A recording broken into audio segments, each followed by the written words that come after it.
Oke, di sini saya akan coba mendemonstrasikan sebuah aplikasi sistem rekomendasi menggunakan algoritma naive Bayes. Ya, ini halaman loginnya ya. Nah, di sini sudah saya tetapkan username-nya untuk login adalah Farah dan passwordnya admin. Coba, ini bisa. Coba kita ganti ya username-nya sembarang ini. Apakah ini bisa masuk atau tidak? Nggak bisa masuk. Ya, ini ada di sini. Ini foldernya ya. Ini foldernya dan masuk ke dalam folder application. Controllernya controller out. Ya, bisa dirubah di sini. Misalkan pingin dirubah, misalkan Farah 1 atau admin 1, ini passwordnya bisa. Coba kita ini di save dulu ya, udah dirubah harus di save. Coba kita coba di aplikasinya. Farah admin login. Ini nggak bisa ya. Coba kita pakai Farah 1 admin 1. Nah, di sini baru bisa. Oke. Tapi di sini saya tetapkan username-nya ini dan passwordnya ini. Misalkan teman-teman ingin merubah biar usernya bisa ditetapkan oleh administrator, itu gimana ya? Itu ada caranya sendiri ya, biar bisa user manajemennya itu dinamis, tidak di define seperti ini. Yaitu nanti ya step selanjutnya. Farah 1 ya, passwordnya admin 1, login. Ya, ini aplikasi sistem pendukung keputusan dengan metode naive Bayes. Kita langsung menuju di modul naive Bayes-nya. Jadi aplikasi ini sudah saya desain sedemikian rupa biar bisa menyesuaikan semua jenis data. Jadi nggak hanya data tertentu. Di sini ada nih, download contoh format. Nah, format datanya nanti yang diupload harus seperti ini. Harus seperti ini. Ini kan contoh data apa ini ya? Outlook, temperatur, kelembapan, angin dan bermain golf.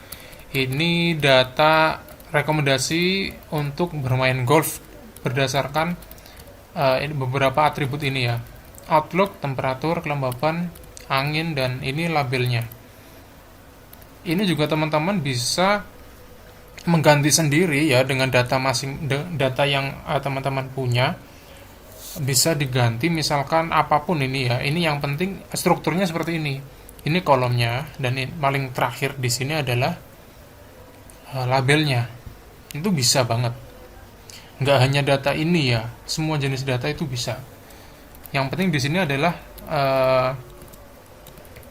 atributnya.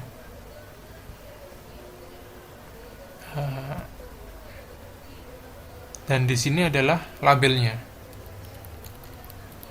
Nggak menutup kemungkinan misalkan mempunyai banyak kolom di sini ya, sampai beberapa kolom di sini juga nggak ada masalah sama sekali. Beberapa baris ke bawah juga nggak ada masalah sama sekali. Nah, saya akan demokan aja ini ya. Di sini suruh mengambil ya, suruh menguploadkan salah satu file ya. Saya contohkan aja file data 1. Nggak tahu ini isinya apa ya. Nah, ternyata isinya adalah data rekomendasi prediksi penyakit. Ini atributnya ya, dari umur, gender, tinggi badan, dan lain-lain. Dan yang paling kanan ini adalah kelasnya ya, hasilnya positif atau negatif. Di sini kita bisa pakai banyak kolom dan kita juga bisa pakai banyak baris. Nah, setelah kita masukkan datasetnya, kita coba nomor 2 di inisialisasi proses. Nah, di sini inisialisasi proses akan dipisahkan antara atribut pendukung dan label target. Nah, kan di sini adalah kolom-kolom ya, atribut pendukung, data-data pendukungnya ini yang warna oranye. Yang warna biru ini adalah targetnya. Seperti itu ya. Di sini akan dipisahkan inisialisasi datanya. Sampai berapa ratus baris aja ini. Kemudian di sini kita ada performa nomor 3. Kita lanjut ke tahap ketiga ya. Performanya seperti apa? Kita pilih uji akurasi metodenya. Persentase data trainingnya berapa? Misalkan kita pilih 70. Maka di sini akan muncul persentase data training 70% dan data testingnya 30. Dan ini tuh maksudnya gini, misalkan datanya teman-teman ada 100 dan misalkan kita pilih 70%, maka tuh sebanyak 70 datanya teman-teman itu di training dan 30-nya itu di testing. Ya, ini pemisahan data training dan testing. Ini data training. Ini yang warna hijau ya, data training. Kemudian yang warna oranye ini data testing, dipisahkan datanya. Nah, ini proses testingnya. Sebanyak 30 data testing itu di tes ya. Dari data ini negatif tapi hasil naif bahasanya itu nanti positif atau negatif. Lah, dari sini kan bisa kita simpulkan yang benar mana, yang salah mana. Dan akhirnya kita akan mendapatkan sebuah hasil akurasi. Nah, di sini hasil akurasinya sebanyak 55%. Nah, ini banyak atau tidaknya akurasi ini tergantung data dari teman-teman sekalian. Seperti itu ya. Terus kita bisa pakai fitur yang nomor 4 yaitu prediksi. Jadi aplikasi ini nggak hanya menghitung performanya ya, akurasinya juga bisa memprediksikan. Prediksi misalkan ini nama ya, Vinda misalkan ya. Ini umurnya apa? Dewasa, tua, remaja. Di sini tinggal milih. Gitu ya. Nah, tinggal milih nanti hasil prediksinya itu apa.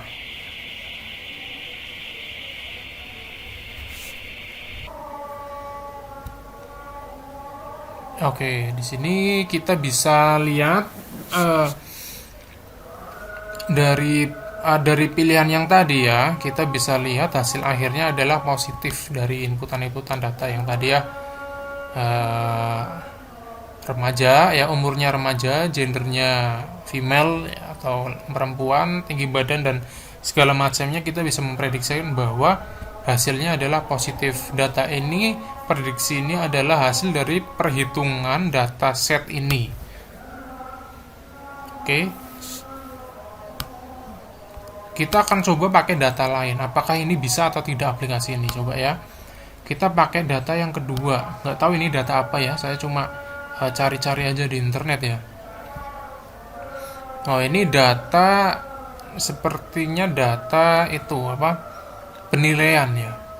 Rekomendasi, sistem rekomendasi penilaian penilaian apa ini ya? Performa ya, atau seni tari mungkin ya. Kita coba, ini kita dataset kita udah masukkan, kita inisialisasi proses dulu, biasa ya. Oke, kita lanjut ke tahap ketiga, performance. Bagaimana performanya? Kita pakai yang 70% ya, sama ya. Ini data trainingnya ya, yang hijau, dan kemudian data testingnya ini. Dan ini hasil proses testingnya. Mana yang benar dan mana yang salah dari sini. Hasil akurasinya bisa 100%. Kita coba pakai persentase yang lain. Misalkan 80%.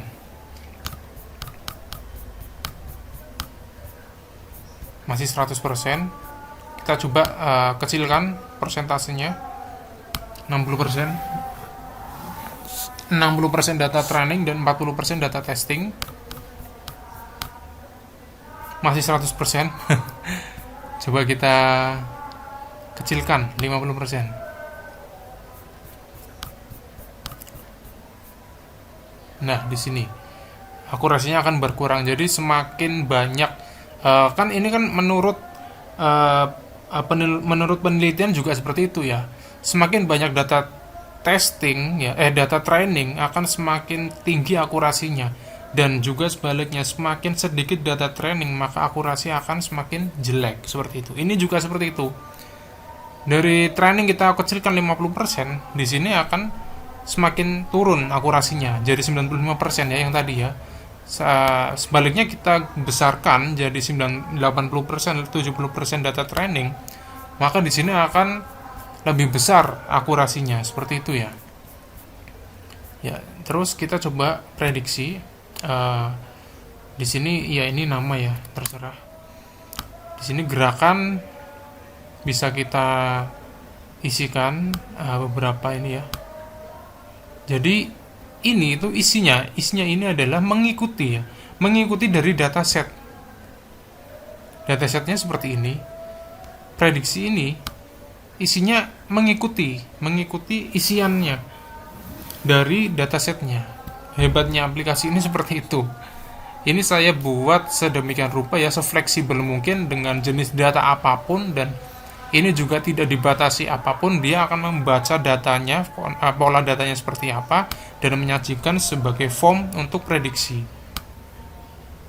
Jadi teman-teman tinggal apa ya, fokus ke data yang mau disajikan itu apa, yang mau diprediksi, yang mau dimasukkan ke naive Bayes itu apa. Hanya itu aja, tanpa ada settingan apapun di aplikasi ini. Ini bisa diproses sekaligus ya. Nah, di sini bisa hasilnya adalah tidak keterima, seperti itu ya. Jadi ini aplikasi naive Bayes yang dibuat oleh saya ya, dengan bahasa pemrograman PHP dengan framework CodeIgniter. Jadi di sini sangat powerful menurut saya ya.